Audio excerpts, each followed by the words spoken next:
देखो हमारा अभी वातावरण खराब हो रहा है ना पूरा, तुमने देखा सर्दी गर्मी ये सब उल्टा सीधा हो रहा है ना, बारिश पता नहीं लगता। तो ये सब जो पूरा डिस्टर्ब हो रहा है उसके पीछे कारण क्या है? उसके पीछे ये कि जब हम कोई भी चीज जलाते हैं, लकड़ी हो, कंडा हो, पेट्रोल हो, डीजल हो, ठीक है, कोयला हो, कोई भी चीज जलाते हैं किसी में भी, चाहे गाड़ियों में चाहे हम फैक्ट्रियों में, तो कौन सी गैस सबसे ज्यादा निकलती है जब जलाते हैं? तो हम कार्बन डाइऑक्साइड। और जो कार्बन डाइऑक्साइड की वातावरण में मात्रा बढ़ गई है उसी की वजह से हो गया है हमारा जलवायु परिवर्तन, या पृथ्वी का जो आवामंडल है वो गर्म हो गया है। और गर्म होने से क्या हो रहा है कि जो जब कहीं गर्म हो जाता है ना तो गर्मी लगती है ज्यादा।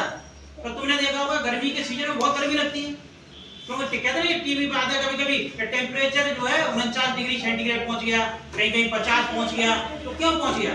क्योंकि जो हमारा जो गैसें बढ़ गई हैं, जो कौन सी गैसें बोलते हो, जो ग्रीन हाउस गैसें, वो जो बढ़ गई हैं, तो उनके बढ़ने की वजह से क्या हो गया, पूरे वायुमंडल हमारा गर्म हो गया है। तो उसको हमें बचाने के लिए क्या करना पड़ेगा कि अभी देखो, अभी ब्राजील में उसको अंग्रेजी में बोलते हैं COP 30 का मीटिंग चल रही है अभी, ठीक है। सब देश के लोग इकट्ठे हुए हैं कि हम जो है पूरे इस पृथ्वी पे जो हमारा पूरा वातावरण डिस्टर्ब हो गया है ग्लोबल वार्मिंग की वजह से, मतलब वातावरण को गर्म होने से, तो उसको हम कैसे रोक पाएं, क्या करें? क्योंकि अगर वातावरण गर्म होगा तो क्या हो जाएगा, बीमारियां बहुत फैलेगी, फसलें सही से नहीं उगेंगी, छोटे छोटे जीव है ना जो जिंदा नहीं रह सकते, गर्मी में वो मर जाएंगे। फिर इंसानों के लिए क्या समस्या क्या खड़ी होगी कि अगर तापमान ऐसे बढ़ेगा तो मच्छर और डेंगू का जो ज्यादा पैदा होते हैं तो वो इनमें बीमारी फैलाएंगे। बारिश कहीं सही से नहीं होगी तो वहां फसल पैदा नहीं होगी, तो मजदूरी नहीं मिलेगी।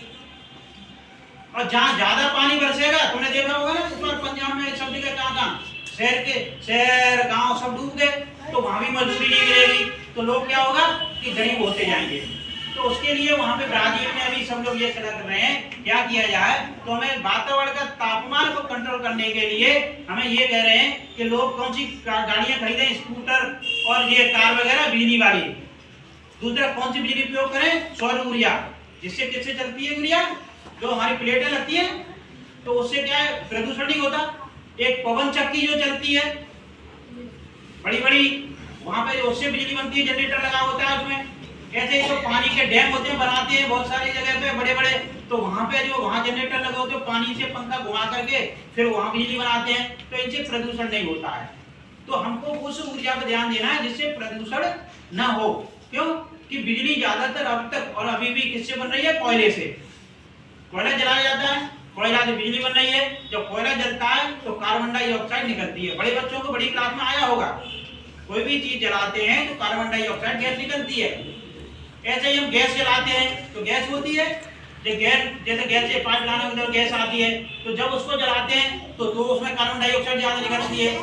डीजल पेट्रोल जलाते हैं तो गैस कार्बन डाइऑक्साइड ज्यादा निकलती है। तो हमको क्या करना है, हमको किसी तरह से करना। अच्छा, कार्बन डाइऑक्साइड को सोखते कौन से पेड़ हैं, पेड़ सोखते हैं इसको।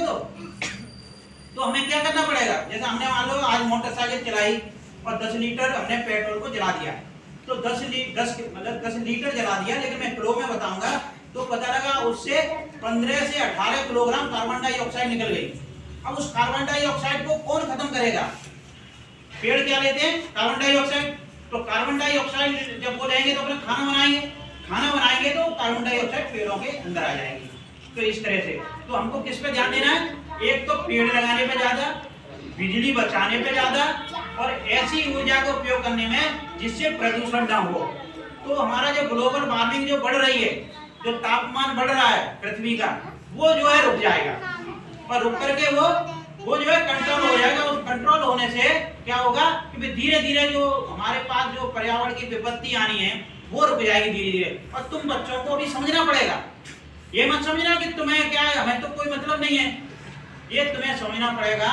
नहीं आगे चल करके ये अगर तुम्हारे घर में यमुना के किनारे हैं, कहीं भी है ऐसे हैं, तो डूबने में कोई ज्यादा टाइम नहीं लगेगा, एक रात में डूब सकते हैं कि पता लगा बारिश का संतुलन खराब हो गया और बारिश इतनी हो गई कि तुम्हें पता ही नहीं लगा, रात में तुम्हारा घर ही डूब गया। तो ये मत समझना कि तुम्हें संकट नहीं है या तुम्हारा उत्तरदायित्व नहीं है। तुम्हारा उत्तरदायित्व क्या है? कॉपी है, कोई कॉपी फाड़ने नहीं है, पेज फेंकने नहीं है, फाड़ करके ऐसे किताब फ्री में मिल गई है, अगर सरकार ने दी है तो ऐसा नहीं है पैसे नहीं लगे हैं। उसमें पैसे लगे हैं, पैसे लगे हैं किसी न किसी के, तो पैसे लगे हैं, सरकार के लगे हैं, लोगों के लगे हैं, और उसमें ऊर्जा लगी है। कागज किससे बनता है? पेड़ काट कर, पेड़ काटे जाते हैं, पेड़ काट करके तब कागज बनता है ये। तो अगर तुम कागज को भी नहीं बचाओगे तो क्या होगा? पेड़ कटेंगे। जब पेड़ कटेंगे तो कार्बन डाइऑक्साइड को सोखेगा कौन? तो फिर कार्बन डाइऑक्साइड बढ़ जाएगी, तो बढ़ जाएगी तो और गर्मी बढ़ जाएगी, तो जब और गर्मी बढ़ जाएगी तो और मुसीबतें आएंगी। तो तुमको ये चेन है, ऐसे वो समझना पड़ेगा किसी को भी। अब मान लो बड़ी लड़कियां हैं, घर में खाना तो बनाती हैं, छोटे भी बनाते हैं और भी काम करते हैं। तो जो मान लो ऊर्जा है, गैस चल रही है या लकड़ी कंडे से जला रहा है या किसी से खाना बना रहा है, तो हमें उतना ही उपयोग करना है ना जितना जरूरत है। ज्यादा जलाएंगे तो ऊर्जा का नुकसान होगा, ऊर्जा का नुकसान होगा तो प्रदूषण होगा, प्रदूषण होगा तो प्रभाव सब पे आएगा। तो हमें इसी तरह से संतुलन में रखने के लिए हमें ये पूरा पर्यावरण के बारे में ध्यान देना है।